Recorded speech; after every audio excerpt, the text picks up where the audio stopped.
Forbes India Leadership Awards. Warm welcome to our chief guest of the evening, Honorable Union Minister of Textiles, Minister of Commerce and Industry and Minister of Consumer Affairs, Food and Public Distribution, Shri Piyush Goyal. Also with us is Mrs. Goyal, so thank you very much for being with us. I'd also like to now invite on stage Mr. Santosh Menon, Chief Content Officer, Network 18, to please escort Mr. and Mrs. Goyal on stage. And may I also invite Mr. Avinash Kaul, CEO of Network 18 Broadcast and MD of AETN 18, to please escort Mr. and Mrs. Goyal on stage.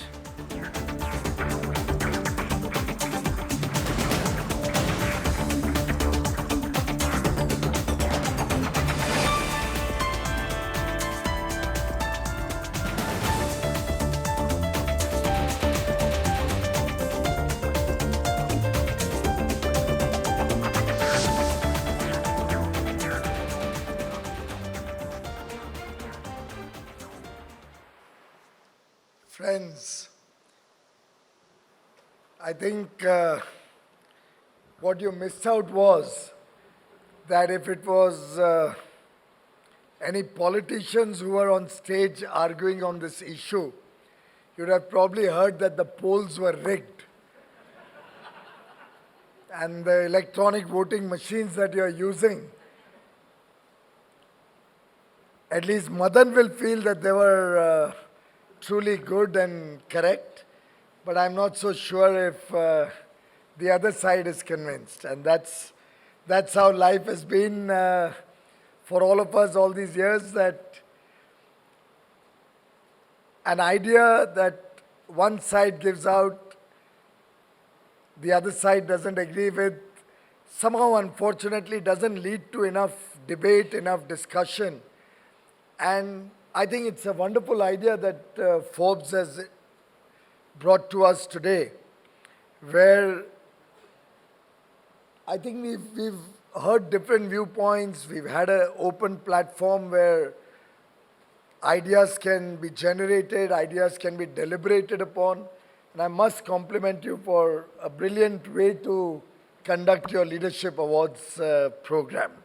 My apologies, my flight from Delhi has come in late, and I had another award function, 2 award functions in an evening. The country must be doing something right.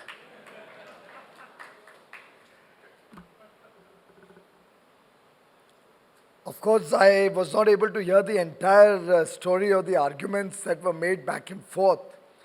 But I certainly know that while we are trying to fast-track various projects in the government, for example, the Pragati Maidan, the ITPO complex where we are going to have the G20 next year when India will chair the G20, we are perpetually short of labor. And there are high-paid labor there. It's a project where you are assured of good salary, you are assured of ESI, PF, all formal employment.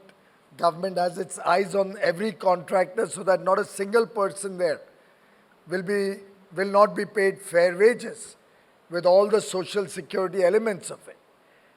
But I can tell you, we are perpetually, including as of today, short of people. And I don't know about, I see a lot of business leaders here, but maybe you don't realize it, but when you get back home, find out about the shortage of staff that you're finding probably at your homes, the shortage of talent that sometimes you find in your offices and business. And clearly, we have a situation where there would probably be a disconnect in what people are aspiring for in terms of the kind of talent we are looking at and possibly what is available. At the level of industry, at the level of business, I would certainly like to join issue with Mr. Madan Sabnavis that infrastructure spending is not important. I think I agree with him that it's a whole bouquet that one has to look at. So it's government working towards ease of doing business. It's government trying to reduce compliance burden. Government and industry, of course, everybody working hand in hand with media as our watchdog. But working to decriminalize laws, introducing technology in a big way in governance. I don't know if any of you has really figured out what PMGATISHakti envisages. It's really a game-changing initiative. I'll spend a few minutes on it if time permits. The production-linked incentive scheme that was also mentioned earlier. So obviously it's like a necklace with several beads. And this necklace, this journey, is not something that started in this budget or the last. It started several years ago. After all, if you look back, whether it was the Digital India program, whether it was Swachh Bharat, I think equally important to the nation's development, because half our population, the women force, did not get an opportunity to get a life of dignity. I mean, a country which in 65 or 70 years of independence did not provide a toilet for every home and just took it for granted, maybe at best left it for some Hindi movie songs to picturesquely show our women folk going to the fields or going to the well to collect water. And governments came and went, but nobody thought of an elementary thing like providing, as we call it, an izzat ghar, a life of dignity, an opportunity of living a life of dignity. Nobody thought of providing cooking gas so that our women folk don't have to use the old traditional chula. Nobody thought that it's important that the poor also are entitled to health care.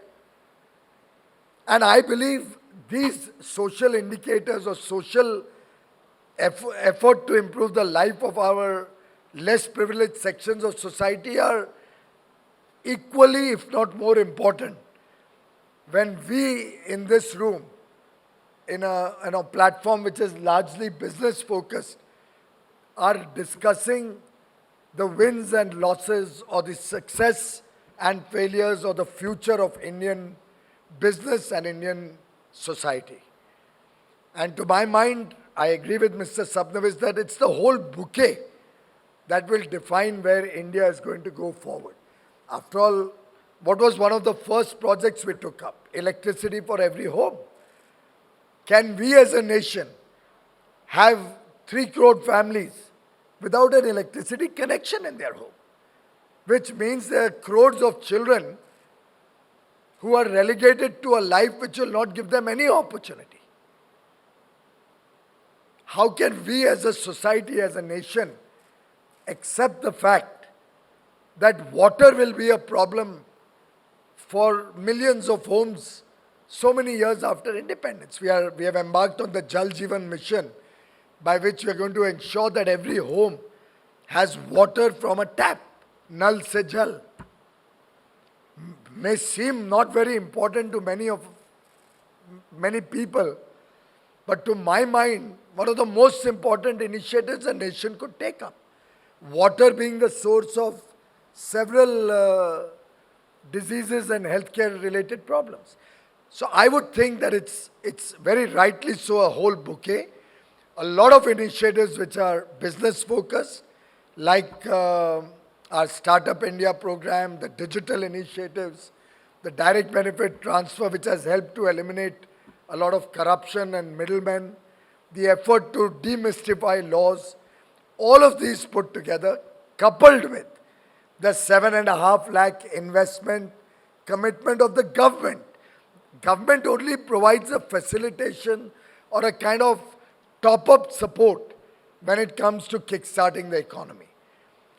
With the state's investment plans, it becomes 10.5 lakh crores.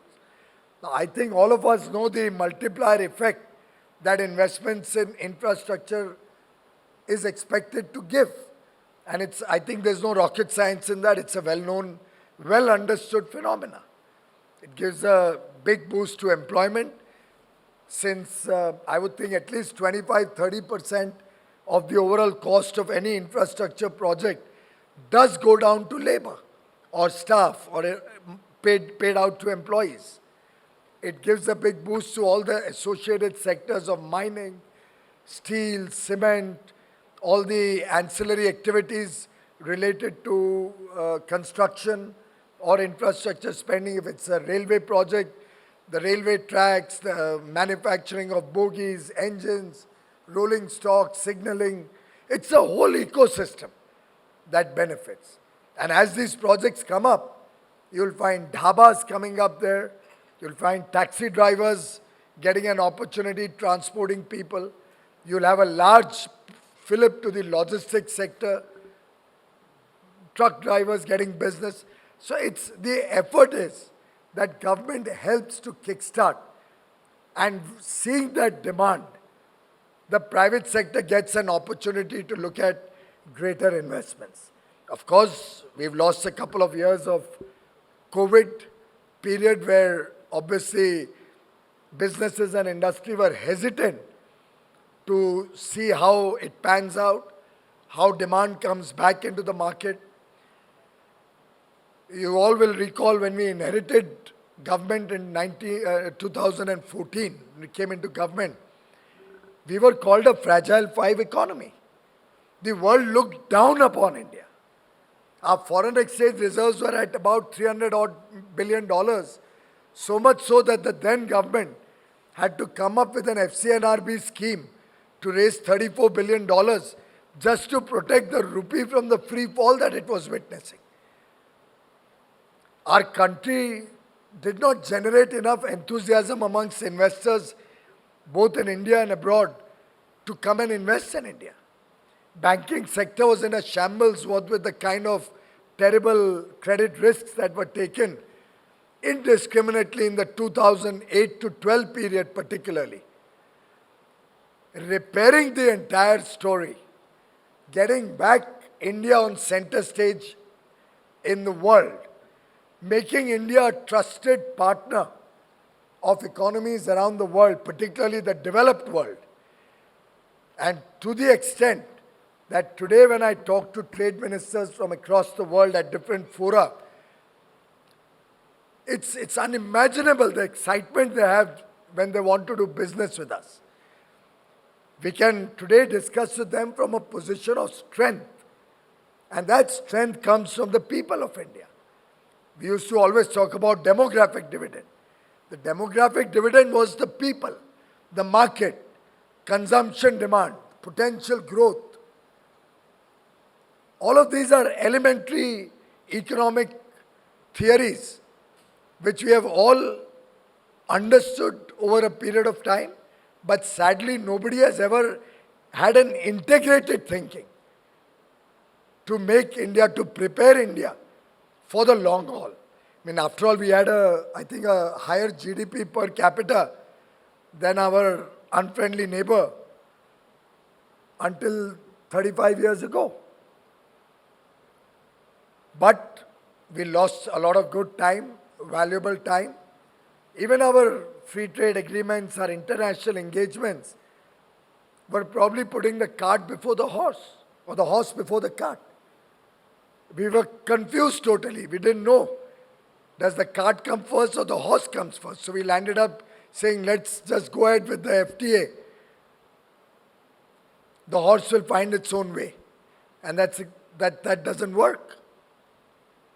We landed up having engagement with countries which got access to our market, but we didn't have enough stakeholder consultations to be able to ensure that our offensive interests were protected.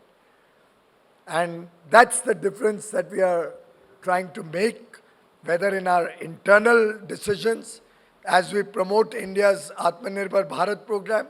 And it's not a program that's closing our doors to the world. It's actually opening them wider. We want to engage with the world from a position of strength, with confidence. Our startups should be world class. Our technology should be the best in the world. We should be recognized for the quality we offer to the world. And each one of our programs, our initiatives, are focused with that singular purpose that can India truly leverage our strengths, become a global player, expand our sphere of influence both on the geopolitical side and in trade and economics and business. And I think no better endorsement of the collective effort, the Sabka Prayas that Prime Minister Modi often talks about, than the fact that we have crossed $400 billion of export from India for the first time in India's history. We'll soon have the numbers on service exports, and I promise you that's going to be very, very exciting. I've already reset the target twice during the course of the year, and we are close to touching 250 billion in service exports. And as I've said earlier, I think now it's time for the services sector and the manufacturing sector to have a race to the top as both compete to see who will cross the 1 trillion mark, services or goods. And I have the courage of conviction to say that India is well on track to give us both services and goods touching $1 trillion in the next 10 years. And that is going to drive India's future. That is going to drive jobs. That's going to take prosperity to the remotest corners of the country. That is going to make us a player relevant in international trade. That is going to give us respect in international forums. And that is the new India towards which all of us, and you are all equally the stakeholders in this journey, we are all together, whether it's the media, whether it's our businesses or our startups, whether it's government, all of us collectively can make this happen. And towards that, every single step along the way is going to matter. I mean, after all, when we come up with a national single window, and I believe this is the first time an effort has been made to get all the states on board, to work together with businesses, understand the pain points. Therefore, I have not formally launched it. Still a beta version, because I want industry, I want media feedback. And we can fine-tune it even better. Does it really make life simple for all of you? We want ideas from you how we can reduce your compliance burden. Where are the pain points in the laws where there's criminal action which bothers or troubles Indian businesses? This kind of stakeholder engagement, there was a point during COVID, and I think this video conferencing we thought was a great boon in terms of high level of efficiency, engagement, but it's a mess for family lives. And literally you were on the call, jumping from one to the other till late night. I don't know, I don't see too many faces here, familiar faces, who may have had to suffer the ignominy of doing a 1 o'clock or 2 o'clock call with me in the night. But that's how COVID period went. But it was a great experience. I would be on calls with industry, with export promotion councils, with sectoral associations, literally every few days. And the 400 billion didn't happen overnight. Our missions worked for it. Our exporters and government had a 24-hour connect. Round the clock control rooms facilitating even the slightest problem and sorting them out. And this journey is going to continue with the same spirit, with the same enthusiasm, and together, I'm confident we can change the destiny of India, truly help us achieve the glorious heights that we are destined to be. I briefly alluded to PMGATISHakti for paucity of time. I won't get into too much detail. But truly, it is technology at its very best in terms of our ability to plan, implement and monitor projects smarter and better. Also, locate industry smarter. Look at the situation today. I handle textiles, so I'll just take that as an example. Cotton is grown in one place. It's processed in some faraway place 1,000 kilometers away. It comes back for garmenting to a third state, close to the cotton state, but very far away from where the spinning mill is. And then that's pretty far away from the port. We're just adding logistics costs all through the chain. So what did the government do? We came up with a project to have 7 mega textile parks, which will be strategically located, bring the whole ecosystem at one place, bring down logistics costs, ensure common effluent treatment plants, testing facilities, skill development center, and the works, and help make India more competitive. We didn't go in for FTAs only with the less developed countries. We are looking at FTAs we've already done it with UAE, fastest ever negotiated in the world, 88 days start to finish, and something which everybody has welcomed across the country. We'll have Australia, we'll have UK, we'll have Canada. EU discussions will start soon. Israel talks are going on, but small country, not much to gain or lose or get. The GCC after UAE wants to do business with us. All of this is happening because today they want India in resilient supply chains. They look upon us as a trusted partner. And that's where infrastructure and logistics cost, thanks my friend, plays a very important role to make us competitive. I'm one of those who believes that clutches of subsidies can be short-term. Just give a fillip. And I agree with Madan in that government spending in infrastructure can give a fillip to the economy. But the larger burden will have to be taken by industry. They will have to look at investments coming in and pushing growth into the country. And that's where something like PMGATISHakti National Infrastructure Master Plan can really help. And it's very simple for the audience here, highly technologically savvy. It's basically geospatial mapping of everything in the country. Our forests, our wildlife sanctuaries, our railway infrastructure, our highways, location of different industries. Now I'm doing another mapping of all the testing facilities in the country. Different layers of maps which collectively make up PM Gati Shakti. And they talk to each other. I mean, talk not in a literal sense, but they are engaged, they are interconnected.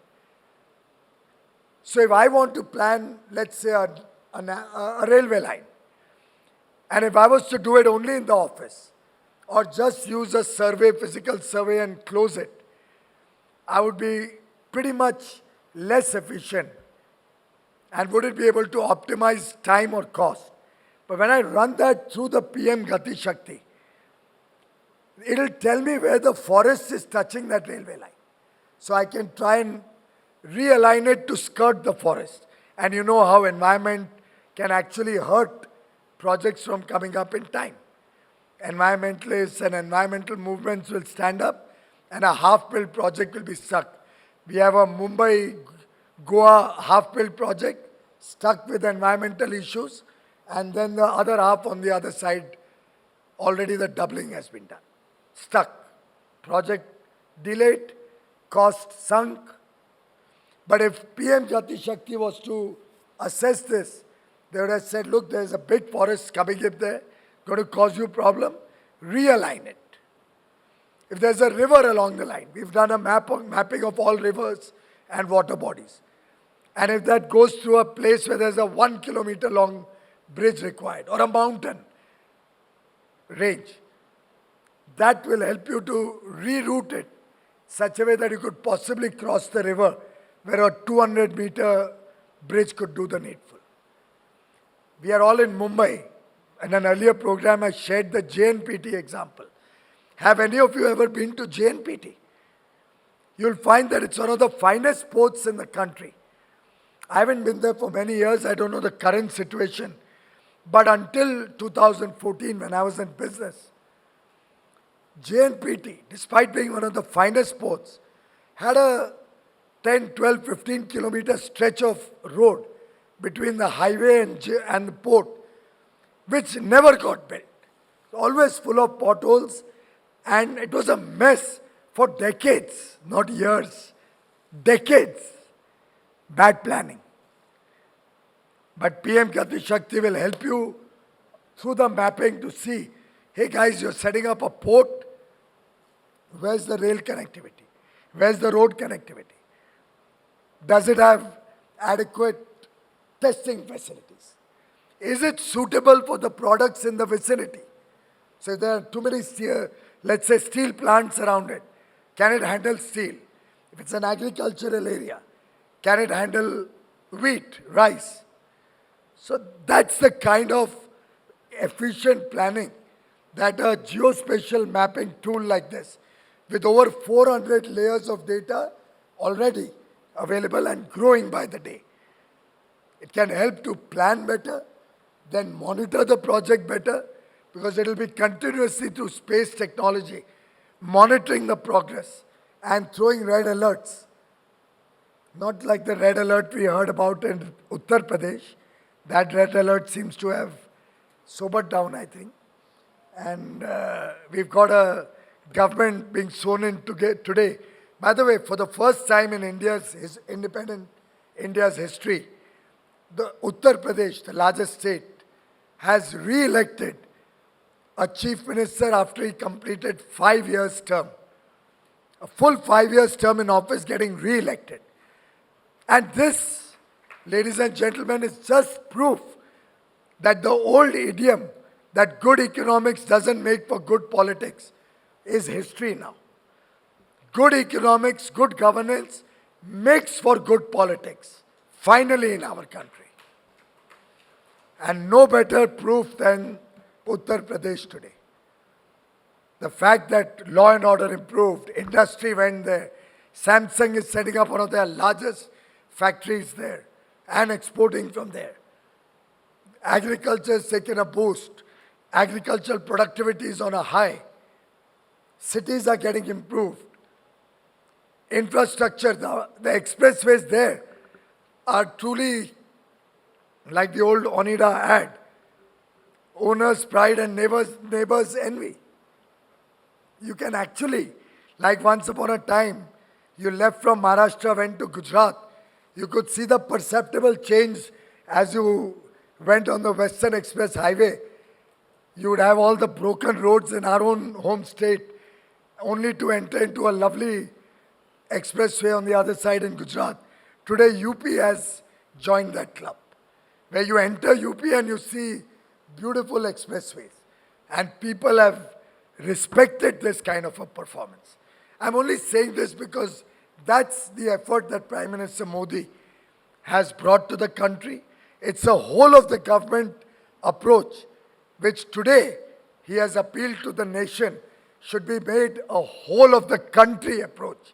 And I invite you, ladies and gentlemen, to join this effort as one country, as the collective effort of 1.3 billion Indians to truly make India a global superpower. Thank you very much.